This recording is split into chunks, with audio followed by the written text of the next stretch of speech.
World Wildlife Fund has been in existence since 1961, working to save endangered species and their habitats all around the world. We are present in about 100 countries around the world and in truly homegrown ways, from on-the-ground projects with local communities to working with heads of state and multinational corporations. We've captured our mission in a fairly simple, but I think compelling phrase, and that is that we seek to save a planet, a world of life. There are a number of threats that are having devastating consequences for wildlife and wildlife habitats. Consider deforestation.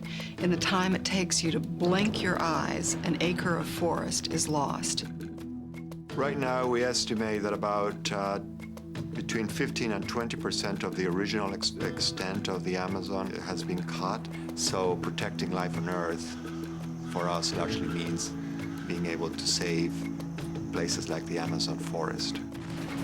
It has beauty, it has permanence, it has mystery, it has the secrets of life.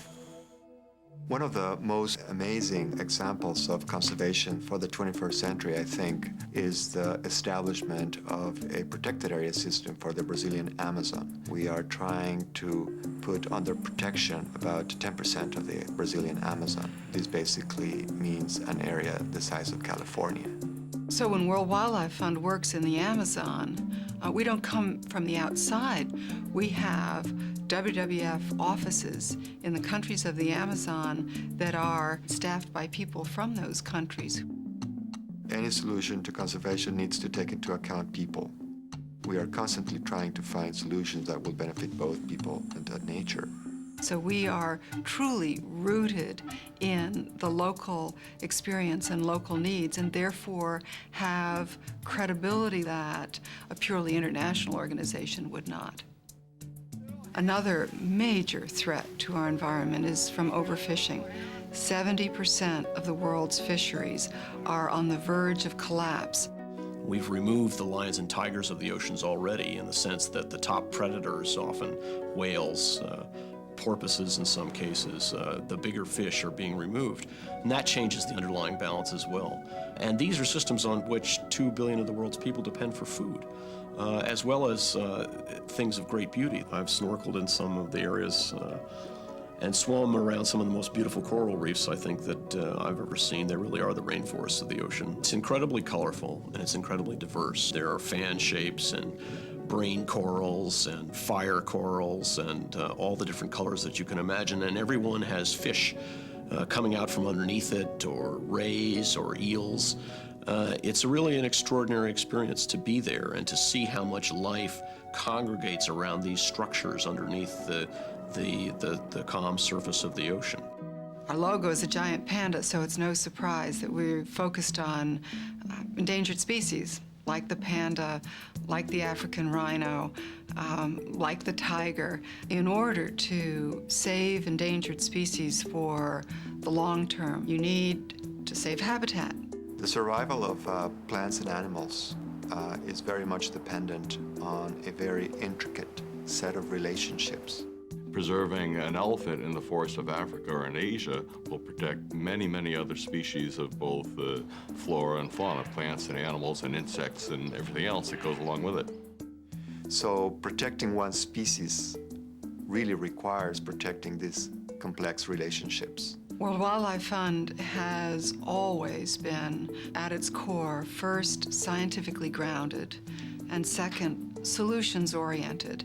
I realized that as a scientist I could contribute and that there were solutions that one could find. We identify an issue, we understand why we need to act, we know what needs to be done, and we work with others towards doing that. We seek partnerships. We know we can't do it alone. Companies like Johnson & Johnson and IBM helped WWF found its Climate Savers program. And these companies are showing how it's possible to do something that's very positive for the environment and to start elevating the bar of corporate environmental leadership. We have to work at all levels in order to save the web of life. And I think WWF does that. We do it because because it must be done. We won't have the tropical forest systems to be the lungs of the earth if we don't protect them. We won't have ocean ecosystems that can provide us with food and beauty if we don't protect them. If we don't do something about climate change, there won't be polar bears in the circumpolar Arctic. So unless we want a world that is visibly impoverished, we have to do something about these threats. What we're trying to protect is a treasure. If each and every person takes on the mission, we will be able to reverse the declines that we are seeing around the world. World Wildlife Fund's role here is to be a catalytic force for nature. Being a force for nature, I love that. And I think it shows that who we're accountable to at the end of the day is the planet. Being a force for nature means that you use all the tools at your disposal to create a future in which humans and nature can live together well and in harmony. We're trying to take the opportunities that we have now, and we don't have much time left, to be able to put the pieces of the puzzle back together. And we can do this because we have the vision, and we have the passion, and we have the will to try to save this planet.